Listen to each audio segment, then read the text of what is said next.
పుట్టుకతోటి వచ్చే కొన్ని రకాల లోపాలు అబ్బాయిల పాలిట శాపాలుగా మారుతూ ఉంటాయి. తల్లిదండ్రులకు తీరని ఆవేదనను తెచ్చిపెడుతూ ఉంటాయి. హైపోస్పెడియాసిస్ సమస్య అలాంటిదే. మూత్ర ద్వారం ఉండాల్సిన చోట కాకుండా జననాంగంపై వేరే చోట ఉండటాన్ని హైపోస్పెడియాసిస్ గా పిలుస్తారు. ఈ సమస్య ఉన్నప్పుడు మూత్ర విసర్జనలో కష్టాలు ఎదురవుతూ ఉంటాయి. అంతేకాదు అబ్బాయిలో అంతులేని ఆత్మన్యూన్యత మొదలవుతూ ఉంటుంది. అయితే చిన్న సర్జరీ చేయటం ద్వారా మూత్ర ద్వారము తేడాను చక్కగా సరిచేయొచ్చని చెబుతారు డాక్టర్లు. హైపోస్పెడియాసిస్ సమస్యకు కారణాలు, చికిత్సా మార్గాల గురించి ఇప్పుడు తెలుసుకుందాం.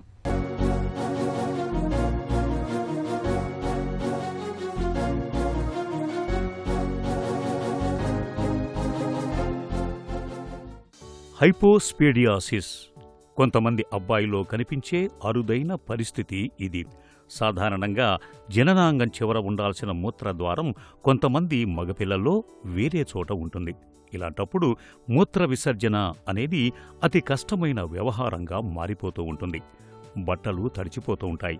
అందరిలాగా సరిగా మూత్ర విసర్జన చేయలేకపోతూ ఉంటారు. ఈ పరిస్థితి అబ్బాయికి ఆత్మన్యూనతను తెచ్చిపెట్టడంతో పాటు తల్లిదండ్రులకు కూడా ఎంతో ఇబ్బందికరంగా పరిణమిస్తూ ఉంటుంది. అబ్బాయిల్లో ఈ అరుదైన సమస్య ఎందుకొస్తుందో, కారణాలేమిటో వివరిస్తున్నారు డాక్టర్.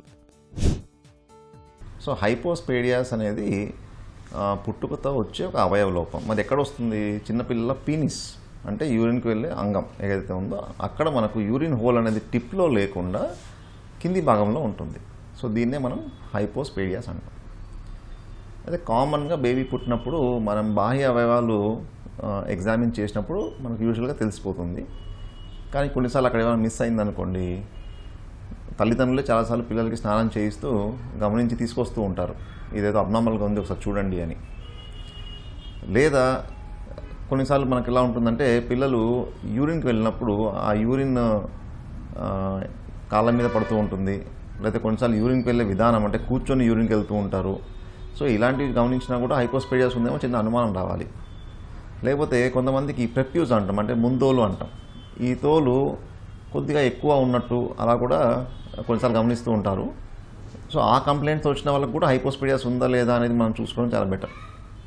ఇది కాకుండా కొన్నిసార్లు నిద్రలో ఎరెక్షన్ వచ్చినప్పుడు కూడా కొన్నిసార్లు మన పీనిస్ అనేది వంకరగా ఉంటుంది. దీన్ని మనం కార్డీ అంటాం. సో ఇలాంటి అబ్జర్వేషన్ ఉన్నా కూడా హైపోస్పెడియాస్ ఉందేమో అని చెప్పి ఒకసారి పీడియాట్రిక్ సర్జన్ని కన్సల్ట్ అయ్యి చెక్ చేయించుకోవాలి. ఒకసారి హైపోస్పెడియాస్ గుర్తించిన తర్వాత మనం కామన్గా ఒక అల్ట్రాసౌండ్ స్కాన్ చేసి హైపోస్పెడియాస్తో పాటు ఇతర అవయవాలు అందులో ఏమైనా డిఫెక్ట్ ఉన్నాయని చూసుకుంటాం. ముఖ్యంగా కిడ్నీస్, ఎందుకంటే కొన్నిసార్లు ఈ డిఫెక్ట్స్ అన్నీ కలిసి ఉంటాయి. అదొక్క ఎగ్జామినేషన్ చేసుకుంటాం.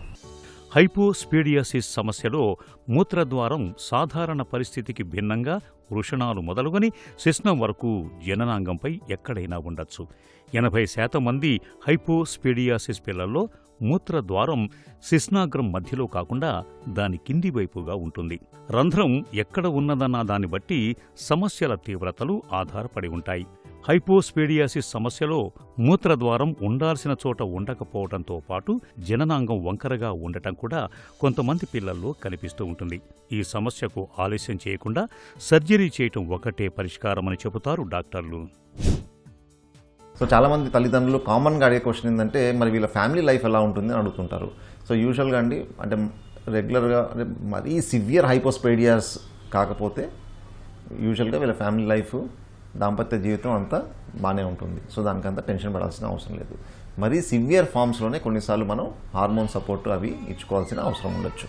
సో హైపోస్పెడియాస్ చూడండి, మోస్ట్ ఇంపార్టెంట్, మనకు పుట్టినప్పుడు డయాగ్నోస్ చేసే అవకాశం చాలా ఉంటుంది. కొన్నిసార్లు మనం బేబీని స్టెబిలైజ్ చేయడానికి అందులో బిజీగా ఉండి అబ్జర్వ్ చేయకపోవచ్చు. సో అందరి పేరెంట్స్కి నేను చేసే రిక్వెస్ట్ ఏంటంటే, బేబీకి మీరు బాత్ ఇచ్చేటప్పుడు ఒక్కసారి బాహ్య అవయవాలు క్షుణ్ణంగా చూడండి.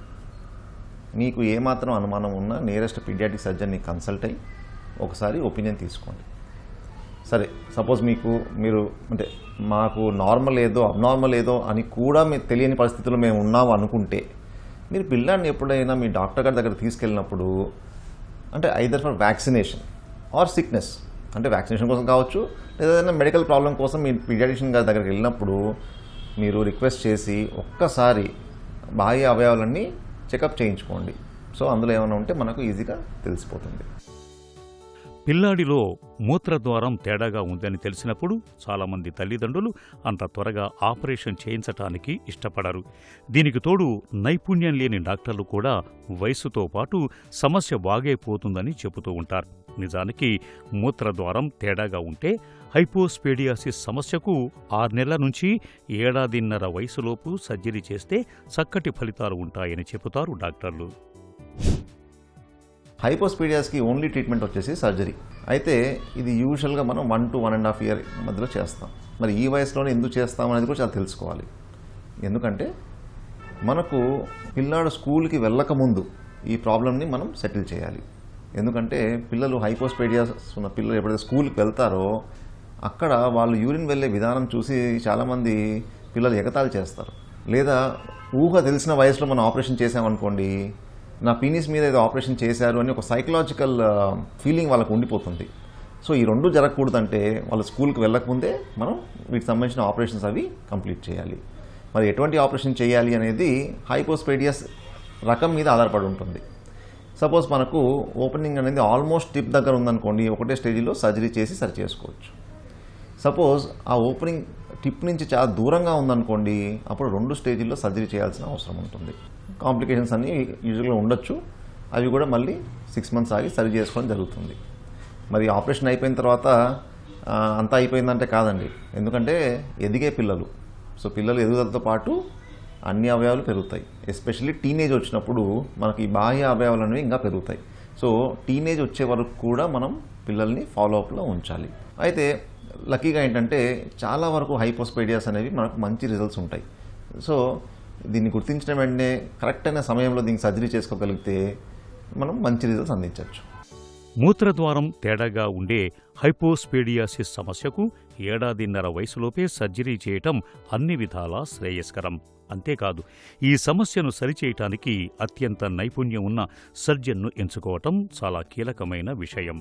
ఎందుకంటే పిల్లలకు సంబంధించిన సర్జరీల్లో అత్యంత సంక్లిష్టమైన సర్జరీ ఇదే. నైపుణ్యం కొరవడితే సర్జరీ ఫెయిల్ కావడంతో పాటు అబ్బాయికి పదే సర్జరీలు చేయాల్సి వస్తుంది.